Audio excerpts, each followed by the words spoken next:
नमस्कार, जय हिंद, वंदे मातरम। दोस्तों, स्वागत है आप सभी का गुरुजी वर्ल्ड एग्जाम स्टडी प्लेटफॉर्म में। दोस्तों, आज की है वीडियो उत्तर प्रदेश सामान्य ज्ञान पर आधारित होगी, यानी हम जानेंगे यूपी स्पेशल के संपूर्ण फैक्ट में एनसीईआरटी बेस्ड टॉप 100 क्वेश्चन जो भी होंगे सुपर फास्ट होंगे दोस्तों। और याद रखिएगा, एक ऐसा प्रदेश भारत का सबसे ज्यादा पॉपुलेशन वाला प्रदेश है जहां से सबसे ज्यादा most question, top trending question बनते हैं। इसलिए इस वीडियो को एंजॉय करें बिना किसी परेशानी के और बिना किसी कंसंट्रेशन को भंग किए हुए। तो इसलिए अपने वातावरण को चुन लीजिएगा और यहां इस वीडियो को तब तक ना छोड़िए जब तक आपका नोट्स कंप्लीट ना हो जाए।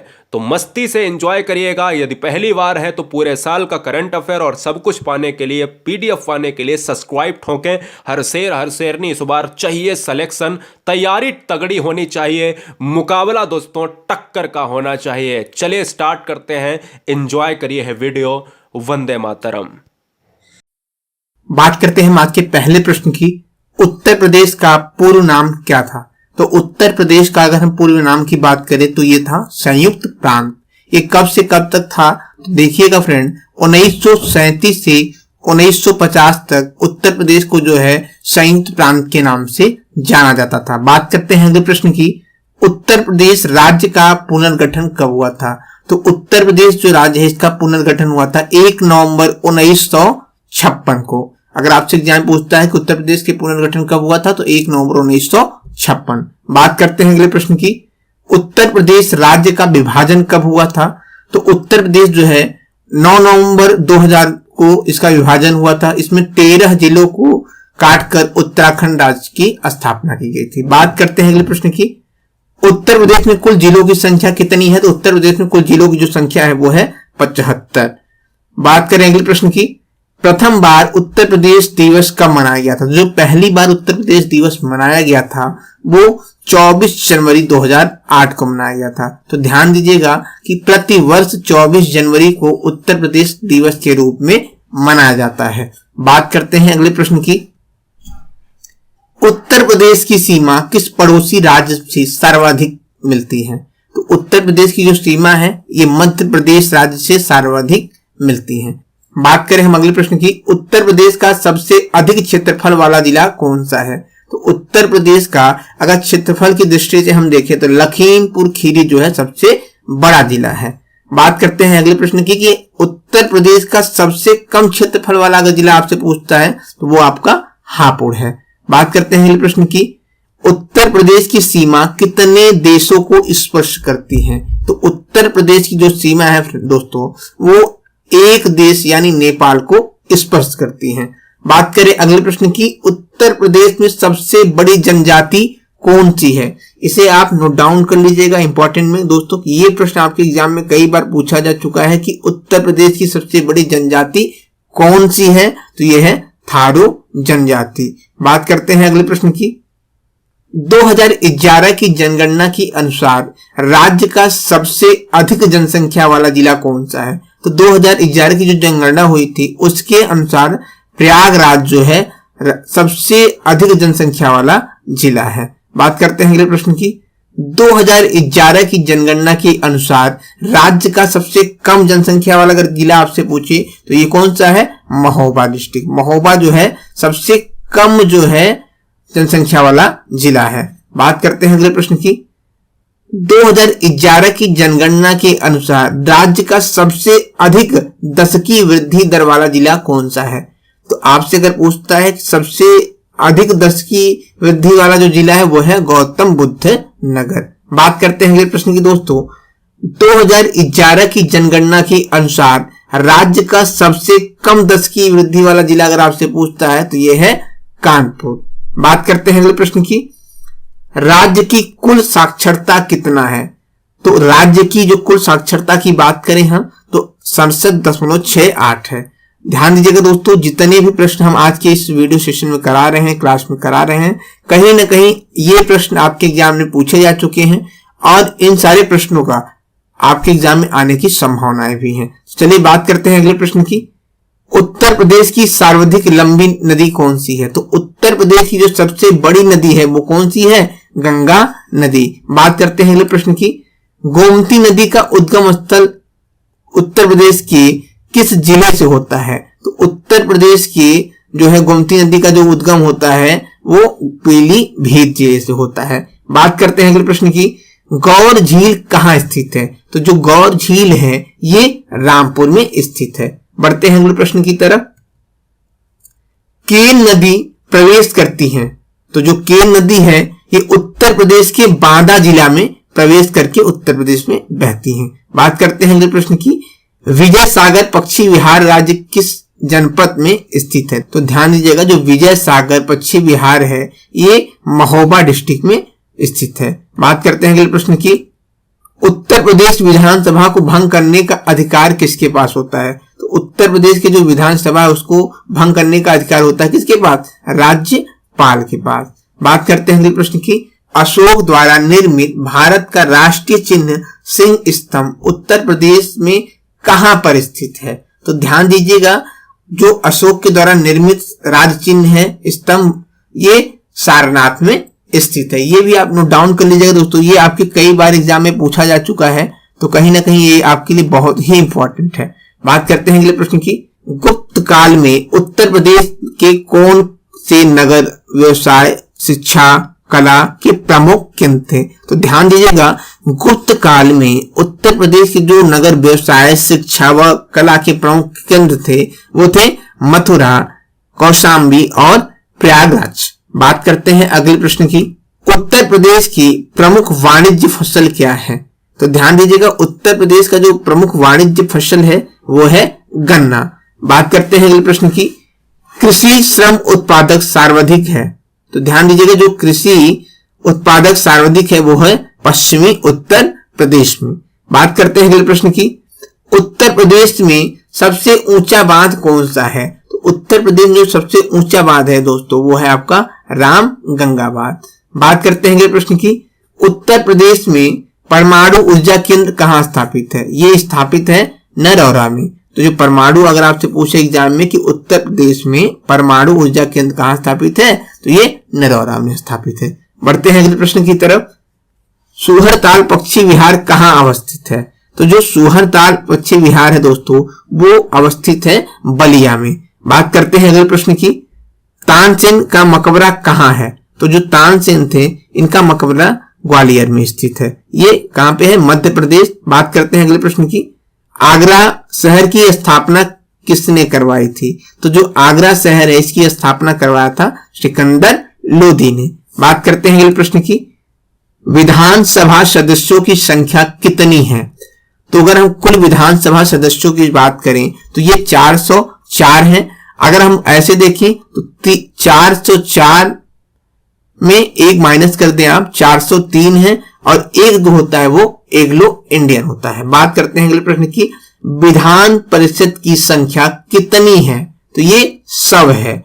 विधान परिषद जो है इसमें सदस्यों की जो संख्या की बात हम कर रहे हैं ये 100 है। इसमें 100 में एक आपका इंक्लूड रहता है कौन? Anglo Indian. बात करते हैं अगले प्रश्न की, मंडलों की कुल संख्या कितनी है? तो जो पूरे मंडलों की बात करें इनकी जो संख्या है ये है 18। बात करें हम अगले प्रश्न की, महानगरों की संख्या कितनी है उत्तर प्रदेश में? आपसे अगर एग्जाम में पूछता है कि उत्तर प्रदेश में महानगरों की कुल संख्या कितनी है, तो उत्तर प्रदेश में जो महानगरों की संख्या है वो है 6। बात करते हैं अगले प्रश्न की, अगर आपसे एग्जाम में पूछता है कि उत्तर प्रदेश में कुल तहसीलों की संख्या कितनी है, तो 350 तहसील जो है ये कहां पे है? उत्तर प्रदेश में। और अगर ब्लॉकों की संख्या आपसे पूछ ले तो 851 ब्लॉक जो है ये पूरे उत्तर प्रदेश में स्थित हैं। बढ़ते हैं अगले प्रश्न की तरफ, अगर आपसे पूछे कि नगर एवं नगर समूह की संख्या उत्तर प्रदेश में कितनी है, तो ये कितनी है? 630। बात करते हैं अगले प्रश्न की, अगर आपसे एग्जाम में पूछता है दोस्तों, कई बार एग्जाम में पूछा भी जा चुका है कि उत्तर प्रदेश की ग्राम पंचायत की जो संख्या है वो कितनी है, तो यह है 59,053 ग्राम पंचायत आपके उत्तर प्रदेश में है। बढ़ते हैं अगले प्रश्न की तरफ, आबादी ग्रामों की संख्या अगर आपसे पूछता है कि उत्तर प्रदेश में आबाद ग्रामों की संख्या कितनी है, तो यह है 97,941। बढ़ते हैं अगले प्रश्न की तरफ, अगर आपसे एग्जाम में पूछता है कि कुल ग्रामों की संख्या कितनी है, तो 1,06,774 जो है गांव आपके उत्तर प्रदेश में है। तो कहीं ना कहीं प्रश्न ये आपके एग्जाम में पूछा जा चुका है, इसे आप इंपॉर्टेंट में नोट डाउन कर लीजिएगा। और इसके साथ साथ दोस्तों, क्लास को अगर अभी तक आपने चैनल को सब्सक्राइब नहीं किया है तो गुरुजी वर्ड को सब्सक्राइब करें, साथ साथ क्लास को शेयर भी करते जाएं। बात करते हैं अगले प्रश्न की। प्रथम विधानसभा का गठन कब हुआ था? तो ध्यान दीजिएगा, जो प्रथम विधानसभा का गठन हुआ था वो 8 मार्च 1952 को हुआ था। बात करते हैं अगले प्रश्न की। प्रथम विधानसभा अध्यक्ष कौन था?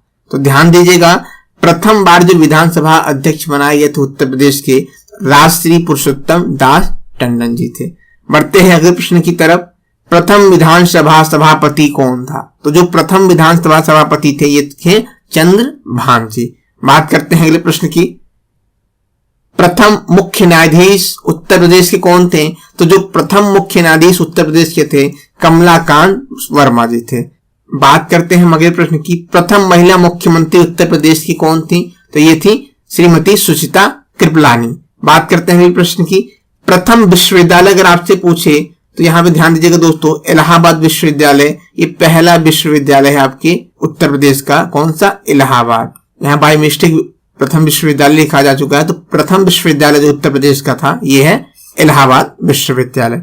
बात करते हैं अगले प्रश्न की। बात करें हम अगले प्रश्न की, सर्वाधिक विधानसभा सीटों वाला जिला उत्तर प्रदेश का कौन सा है? तो ये है इलाहाबाद यानी प्रयागराज।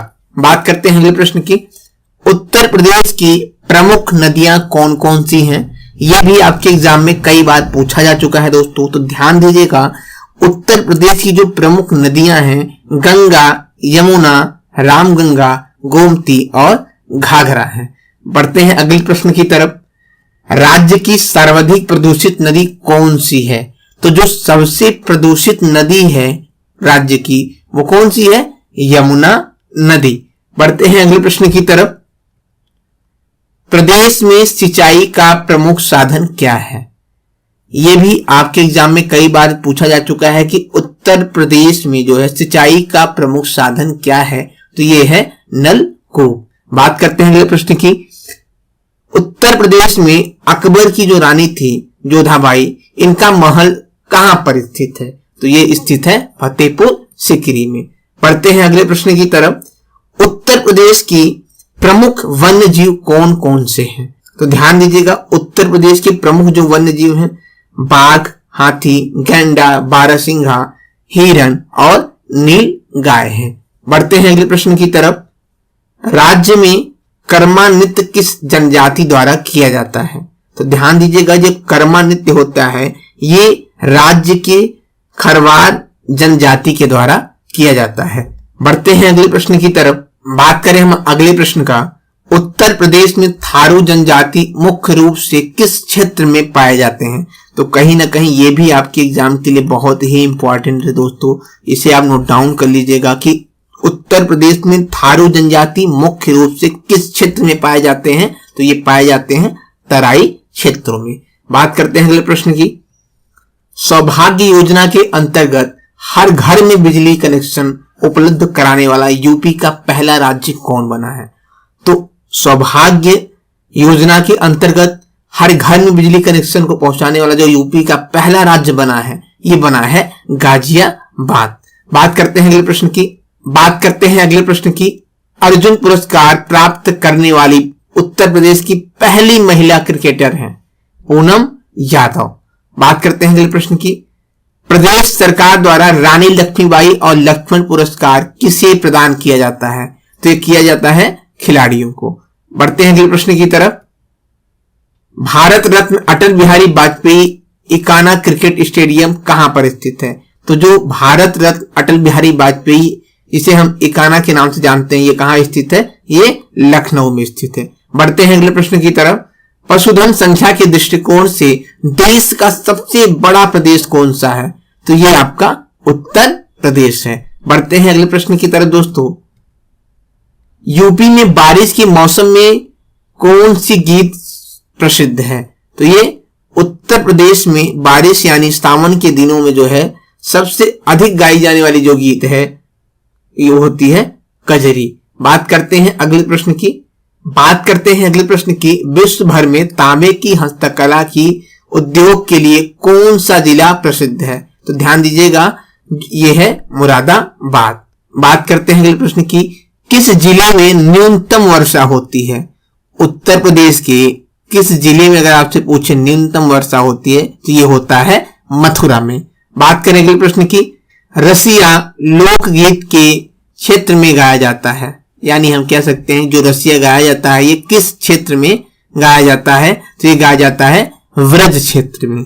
बात करें हम अगले प्रश्न की विरहा जो लोकगीत राज्य के किस क्षेत्र में गाया जाता है? तो उत्तर प्रदेश की ये पूर्वांचल जिलों में ज्यादातर ये गाना गाया जाता है जिसे हम विरहा के नाम से जानते हैं। बात करें हम अगले प्रश्न की उत्तर प्रदेश का भारत की चावल उत्पादन में कौन सा स्थान है? तो जो उत्तर प्रदेश है चावल उत्पादन के मामले में दूसरा सबसे बड़ा राज्य है। बात करते हैं अगले प्रश्न की उत्तर प्रदेश की आगरा नहर ओखला जिसे नाम से कहते हैं वो किस नदी से निकलती है? तो वो निकलती है कहां से? यमुना नदी से। बात करते हैं अगले प्रश्न की दोस्तों चंबल राष्ट्रीय अभ्यारण्य प्रदेश के किस प्रदेश में स्थित है? तो ये स्थित है बांदा। कहां पे? कौन सा? चंबल राष्ट्रीय अभ्यारण्य कहां स्थित है अगर आपसे पूछे एग्जाम में? तो ये स्थित है बांदा में। बात करते हैं अगले प्रश्न की गोविंद बल्लभ पंत सागर अवस्थित है। तो गोविंद बल्लभ पंत जो सागर है वो कहां अवस्थित है? सोनभद्र में। बात करते हैं अगले प्रश्न की रानी लक्ष्मीबाई बांध कहां पे अवस्थित है? तो ये बेतवा नदी पर स्थित है। बात करते हैं अगले प्रश्न की दोस्तों अगर अभी तक आपने चैनल को सब्सक्राइब नहीं किया है, शेयर नहीं किया है तो क्लास को शेयर कर दें, सब्सक्राइब कर दें। अगर आपको कोई सुझाव चाहते हैं तो आप कमेंट बॉक्स में जाकर वहां पूछ सकते हैं और क्लास आपको कैसी लगी ये भी आप बताना ना भूलें। चलिए बात करते हैं अगले प्रश्न की। बात करते हैं हम अगले प्रश्न की तो उत्तर प्रदेश में सबसे ऊंचा बांध कौन सा है? तो उत्तर प्रदेश में जो सबसे ऊंचा बांध है दोस्तों वो कौन सा है? रामगंगा। बात करते हैं अगले प्रश्न की फुलहर झील किस राज्य में स्थित है? ये उत्तर प्रदेश में। ये आपके एग्जाम में कई बार पूछा जा चुका है, जिसे इंपॉर्टेंट में आप कर लीजिएगा दोस्तों नोट डाउन। बढ़ते हैं अगले प्रश्न की तरफ उत्तर प्रदेश में कोयले के भंडार कहाँ पाए जाते हैं?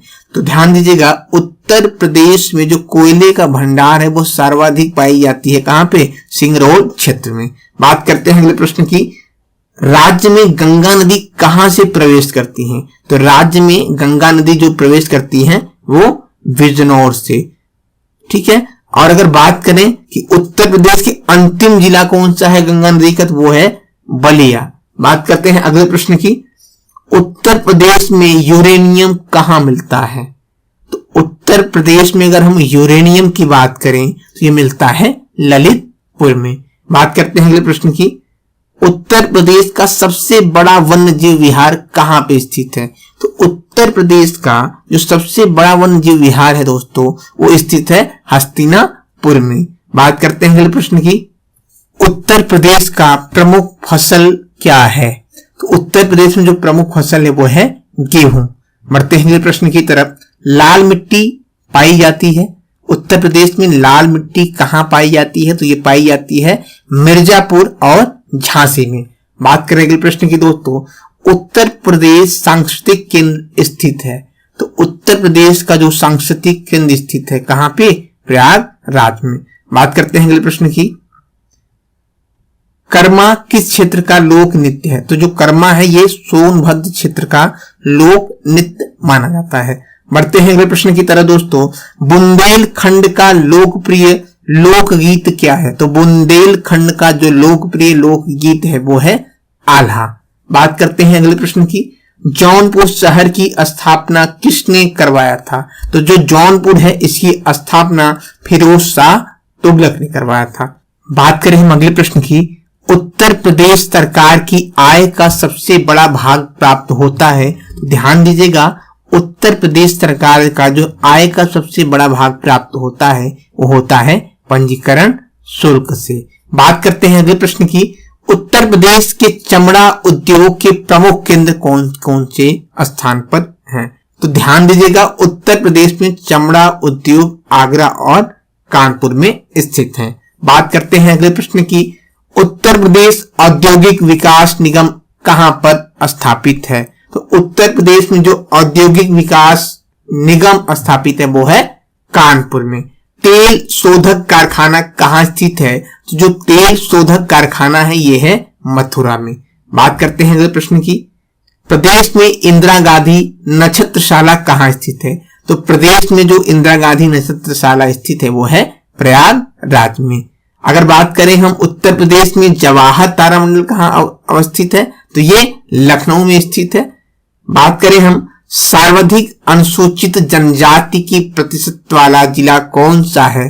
तो सर्वाधिक अनुसूचित जनजाति की जो सबसे अधिक प्रतिशत वाला जिला है वो है आपका सोनभद्र। बात करते हैं अगले प्रश्न की। गरीब रेखा से नीचे रहने वाले का सबसे कम प्रतिशत वाला जिला कौन सा है? वो है बागपत। गरीब रेखा के नीचे रहने वाले कौन सा जिला है? तो वो बागपत है। बात करें हम अगले प्रश्न की। वंदे मातरम योजना संबंधित है? तो उत्तर प्रदेश में जो वंदे मातरम योजना चलाई जाती है ये स्वास्थ्य से संबंधित है। बात करें अगले प्रश्न की। दादरी ताप विद्युत परियोजना कहाँ स्थित है? तो दादरी ताप विद्युत परियोजना जो है ये गौतम बुद्ध नगर में स्थित है। बात करें अगले प्रश्न की। ऊंचाहार ताप विद्युत परियोजना कहाँ स्थित है? तो जो ऊंचाहार ताप विद्युत परियोजना जो है दोस्तों वो रायबरेली में स्थित है। और अगर हम बात करें रेहन ताप विद्युत परियोजना कहाँ स्थित है? तो ये सोनभद्र में स्थित है। और कारपेट बाजार की स्थापना कहां पर की गई है? तो ये की गई है भदोही में। ध्यान दीजिएगा दोस्तों, भदोही जो है कारपेट के मामले में भारत का सबसे बड़ा औद्योगिक शहर माना जाता है। बात करें अगले प्रश्न की। उत्तर प्रदेश में रेल कोच कारखाना कहां पर स्थित है? तो उत्तर प्रदेश में जो रेल कोच कारखाना है दोस्तों वो लालगंज में स्थित है। लालगंज कहां है? ये उत्तर प्रदेश के रायबरेली जिले में। बात करते हैं अगले प्रश्न की। पीतल नगरी बर्तनों का शहर किसे कहा जाता है? तो जो पीतल नगरी बर्तनों का शहर कहा जाता है वो कहा जाता है मुरादाबाद को। बात करें अगले प्रश्न की दोस्तों। हींग व गुलाल नगरी किस जिले को कहा जाता है? तो जो हींग और गुलाल नगरी कहा जाता है ये हाथरस को कहा जाता है। और बात करें हम काशी की बहन किसे कहा जाता है? ये भी आपके एग्जाम में कई बार पूछा जा चुका है कि काशी की बहन किसे कहा जाता है? तो काशी का बहन जो कहा जाता है दोस्तों वो कहा जाता है गाजीपुर को। बात करते हैं अगले प्रश्न की। धान के कटोरी के नाम से किस शहर को जाना जाता है? तो धान के कटोरी के नाम से जो जाना जाता है वो चंदौली को जाना जाता है। बात करें आज के अंतिम प्रश्न का। उत्तर प्रदेश के किस शहर को छोटा दिल्ली या उद्योग नगरी के नाम से जाना जाता है? तो उत्तर प्रदेश का जो गाजियाबाद है इसे छोटा दिल्ली या हम कह सकते हैं उद्योग नगरी के नाम से जाना जाता है। दोस्तों अगर आपको क्लास अच्छी लगी है तो आप अपने कमेंट बॉक्स में सुझाव जरूर दें। अगर आपको इस जो है पूरे वीडियो का पीडीएफ चाहिए तो गुरुजी वर्ड के टेलीग्राम से जुड़कर आप वहां से प्राप्त कर सकते हैं। अगर अभी तक आपने चैनल को सब्सक्राइब नहीं किया है तो चैनल को सब्सक्राइब कर लें। अपने मित्र मंडली में इसे शेयर भी करना ना भूलें। जय हिंद दोस्तों, वंदे मातरम, धन्यवाद।